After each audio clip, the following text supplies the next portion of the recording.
Rivers is one of the most traditional topics in the curriculum and will not have changed significantly since you studied it at school, at whatever level that was.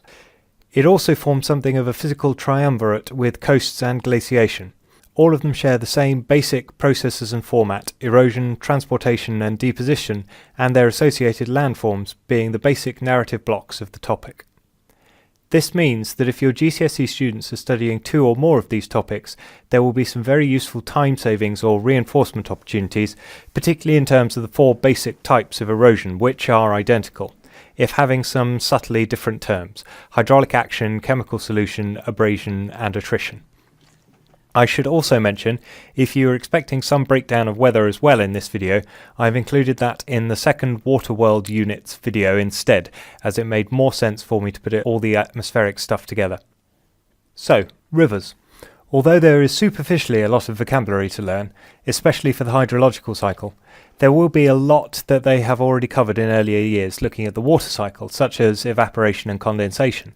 Some that can be related to common terms they've encountered elsewhere, either from science lessons such as precipitate, or the possibly slightly 70s appeal to coffee percolators to help them understand percolation.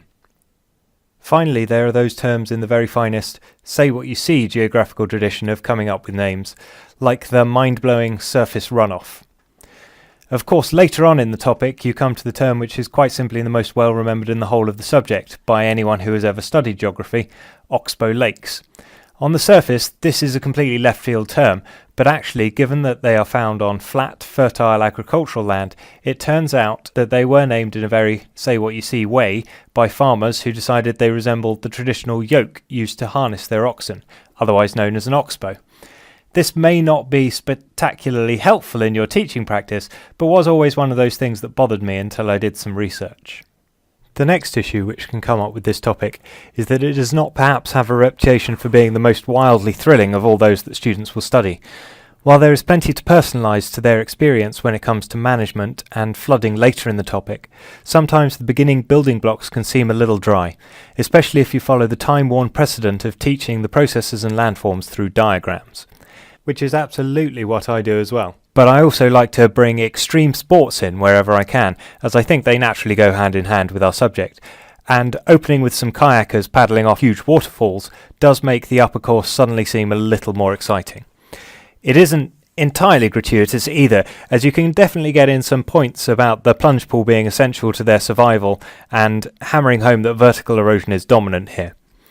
If this flushes any kayakers, paddlers or other river-using students out of the woodworks in the class, then so much the better, as their practical knowledge and experience of some river conditions should help them get the theory more easily and possibly be able to explain things in a different way to their peers when they get stuck. Obviously, the ideal situation for teaching anything this purely physical would be to visit the features in the field, but this may not be possible, and the ones you are cleared for will be far tamer than the video examples you can show. Rivers is also a chance to get some models going if you are very lucky to have a school with a stream table, or somehow have the time and inclination to build one. Actually, it's the subsequent storage that is usually the biggest pain. You can use them to show the development of meanders particularly effectively in a very low-tech manner.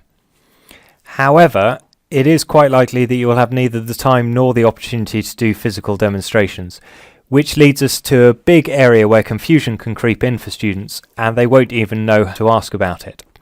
Teaching rivers through diagrams, as with coasts, glaciation and tectonics, we of course know what we're drawing. We've seen them, walked on them, taken holidays specifically just to get to them. For a lot of students, they will have none of this experience, and their only introduction to and handle on these features will be in the diagrams they learn. Lacking this context, then 2D diagrams can sometimes float through in their minds in terms of whether they are plan, cross-section or side view, and if we fail to anchor this type of 3D awareness in them, it can lead to some head-scratching moments, such as when a student draws and annotates a meander bend cross-section when the exam question asked for a waterfall diagram, or at least confuses a number of the labelled features.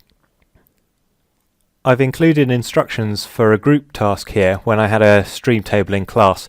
This could easily be adapted into an individual homework task based around virtually watching a stream table, i.e. on YouTube.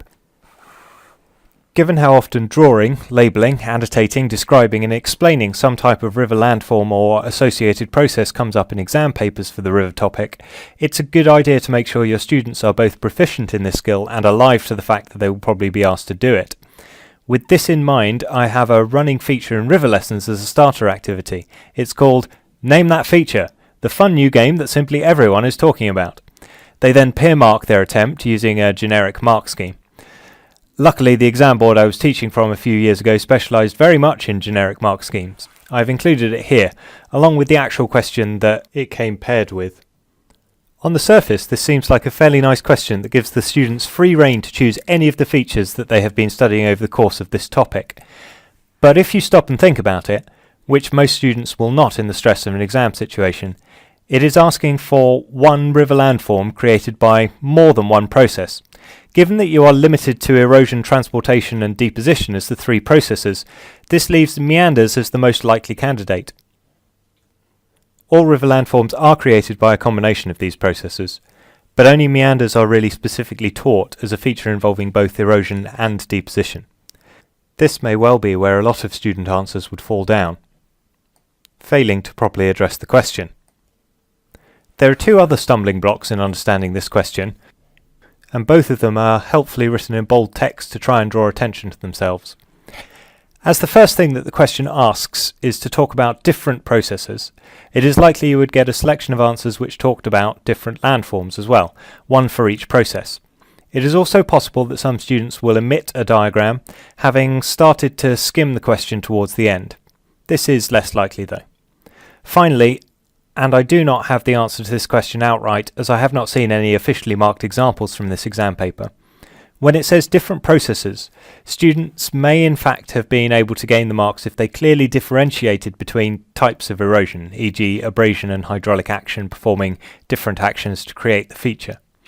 This is a plausible interpretation of the question, and if you came across it as a class teacher, it might be tempting to mark this correct. However, what you have to decide in those circumstances is whether that is a useful learning experience for the pupil. I try to treat all marking as a formative activity, as I try to tell the students there are only 2 grades they'll carry with them after school, their GCSE and their A-level. Everything else is practice. So would getting the marks for drawing a waterfall diagram that had abrasion and hydraulic action as the different processes be likely to be the best answer in the actual exam? If there is any doubt in your mind on that, then it will always be better to disappoint them in the short term. Make sure they remember what they were supposed to do and nail it when it comes to the real thing. The penultimate item I have included in this video is flood hydrographs, also known as storm hydrographs. This is not only a special type of compound graph, like a climate graph involving a bar chart and a line graph, with 2 separately labelled y-axes, but also has specific terminology for its different parts that may not be the easiest to remember at first. The best shot at this will come from them actually constructing their own graphs, albeit not from scratch, as that tends to take an absolute age. I've included a sample blank outline I've used before, which comes from the great people at Geography All the Way. Finally, perhaps the most counterintuitive aspect of the Bradshaw model. Rivers flow faster downstream, but in a much gentler gradient. How to get students to believe this without going to a river and taking measurements is something I've never really cracked to my satisfaction. This is, however, something you can quite happily skate over at GCSE unless you're going to do a river investigation, in which case they'll be collecting the empirical data to prove it anyway, so it won't be so much of a problem.